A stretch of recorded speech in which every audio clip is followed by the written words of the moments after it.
Dans le monde des complotistes, on était plutôt habitué à voir des personnalités comme celle-là. Bonsoir mes amis. Il y avait longtemps que j'avais pas fait un live nocturne.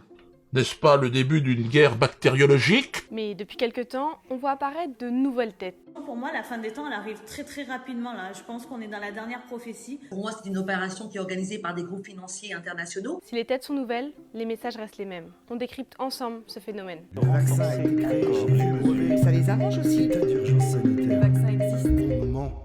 Depuis quelque temps, plusieurs personnes se sont illustrées sur les réseaux sociaux en diffusant des fake news, des théories du complot autour du coronavirus. Parmi elles, des célébrités, mais aussi, et c'est nouveau, des influenceuses beauté ou mode. C'est le cas par exemple de Kim Glo.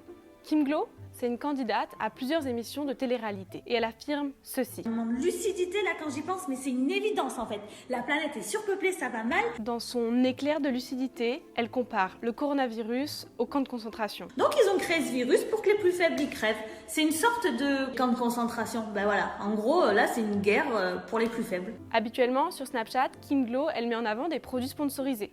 Ou alors, elle montre ce qu'elle mange, ce qu'elle fait de ses journées. Allez, je sais pas si vous êtes motivés, vous. C'est parti. Profitez sur tout le site ABS+, de moins 30%. Mais cette fois-ci, en 1 minute seulement, elle résume une partie des théories du complot sur le coronavirus. Le problème, les vidéos de Kim Glo sont vues par près d'1 million de personnes, principalement des jeunes. Car en France, Snapchat est le réseau social le plus utilisé par les moins de 13 ans. Vous avez peut-être aussi vu passer cette vidéo d'une certaine Emma Cruzy, qui appelle à refuser les masques. Les masques vous intoxiquent. Emma Cruzy, elle aussi, elle sort de son terrain de jeu habituel, car d'habitude, elle tourne plutôt ce genre de vidéos.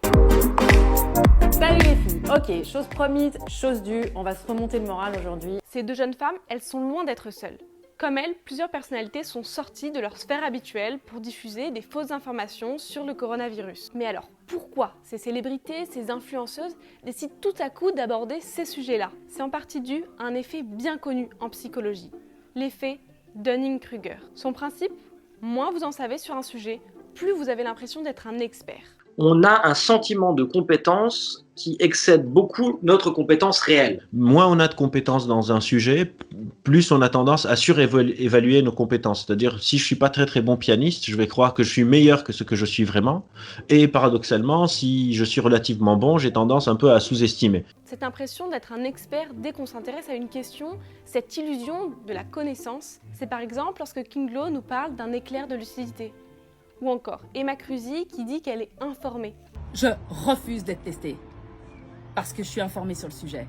Heureusement, beaucoup d'influenceuses et de célébrités utilisent, eux, leur notoriété pour alerter sur les fake news.